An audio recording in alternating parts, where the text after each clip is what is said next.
Hello everybody, welcome to my channel, The Real Super Sam. Today is another comic book review and I hope you enjoy. Metallo is a great supervillain, but just like Parasite, still has never been used in a movie. I was surprised when he appeared in the CW crossover 2017, it was awesome. He's also an essential Superman foe in his Rogues Gallery, and a villain I think we would undoubtedly get if there's another Superman game. Metallo first appeared in Action Comics issue 252. We start with John Corbin driving along singing to a radio show and listening to a crime show, and explains how he killed a man who found out he was a thief and an embezzler. As fate would have it, just then he accidentally drives off a cliff. But then a doctor finds him and tries to save his life. He explains to his wife that only he and his experiment can hope to save his life.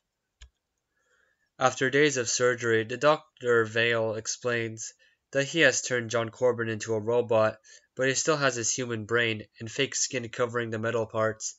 The metal is unbreakable. His new body is indestructible. The doctor explains only a uranium capsule will keep him alive, one every day.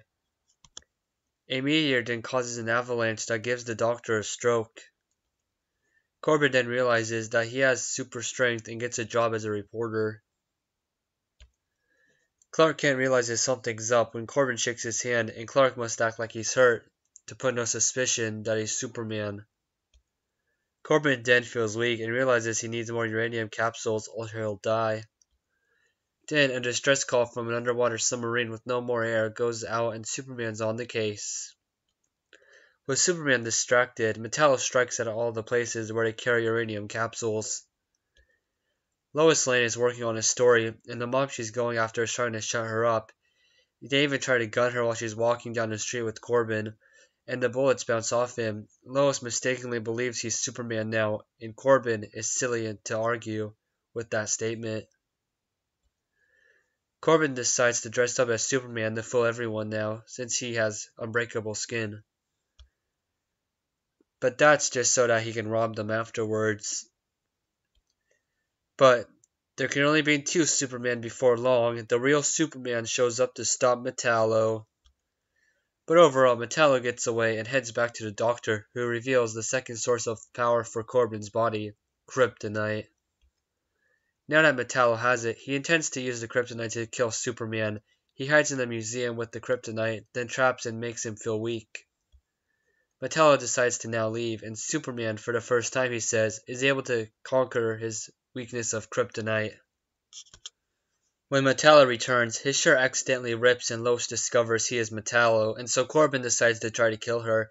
Then he just falls over, because of his robotic energy having no more power, because Superman switched to kryptonite with his own. So Metallo, he obviously wasn't what we see him as now. We never see his metal face or his full metal body. Which means he never really fights Superman, and I don't really know why. It's a cool concept, a robot man, but they never really use it, except for some drama. He was mostly dressed up as Superman more, and we've already, at that time of the comic, had an opposite Superman, Bizarro, who literally appeared 2 months before. Well, at least when this comic happened in a comic strip and in paper, so the writers had to know about Bizarro at the time. Bizarro came out in October 1958 and Metallo in December 1958, at least on newsstands, but the issue didn't come out until May 1959. And Metallo doesn't even use a gun here, just saying, as a criminal and a villain, he kind of leaves a lot to behold in the future. And like the last Superman issues I've reviewed, I love Superman and all the different silly situations he has to help people out of. Even getting out of conversations to save his life is here, like when he says his stomach hurts because he ate sour pickles.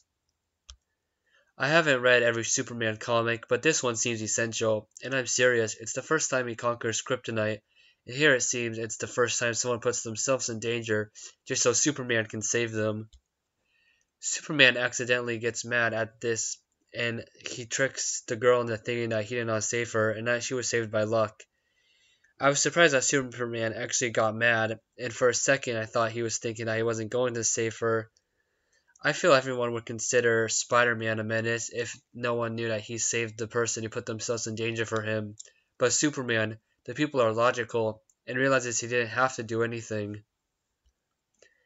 At the end, there's a funny, crude line Superman says about Metallo's death, defeat, whatever you want to call it. But that's all for this comic part. Next is the first appearance of another Superman character. This one is much more well known than Metallo. Supergirl. Yes, Action Comics issue 252 was the first appearance as Supergirl as well as Metallo. In the story, Supes is minding his own business when he sees a missile crash land to Earth. Superman examines that the missile has crashed to Earth as fast as his rocket did many years ago when he was Super Baby. Just like on the front cover, Supergirl pops out and explains her story.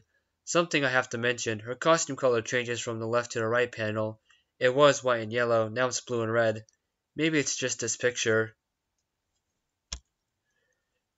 She starts and goes in depth of Krypton's history and says that the kryptonite ground made everyone weak, so they covered it all up with lead, which makes sense. Superman's X-ray vision can't see through lead. Her origin is different here. It is her first appearance after all.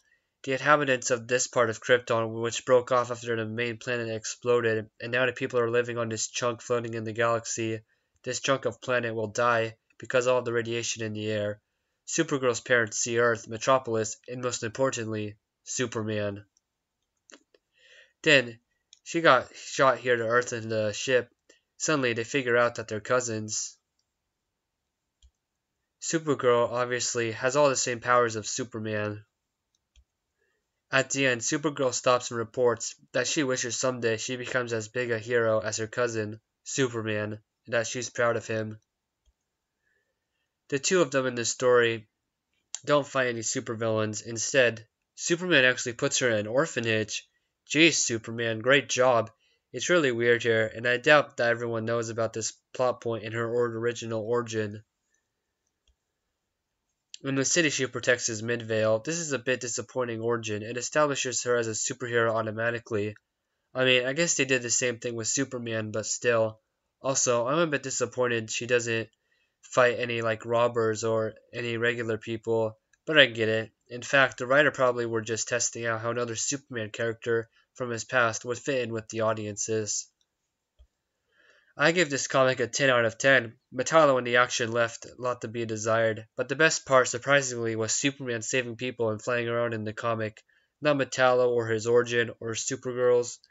Supergirl has her first appearance, obviously, and now with the TV show on the CW, Supergirl is a bigger character than she has ever been. So how can you not think that her first appearance in this issue is not important, or is important? I messed that up there, sorry. Overall, my friends, I love this issue because the story was very fun to read. Anyway, I love to read and review comics that are my typical Marvel order, so I hope you all enjoyed.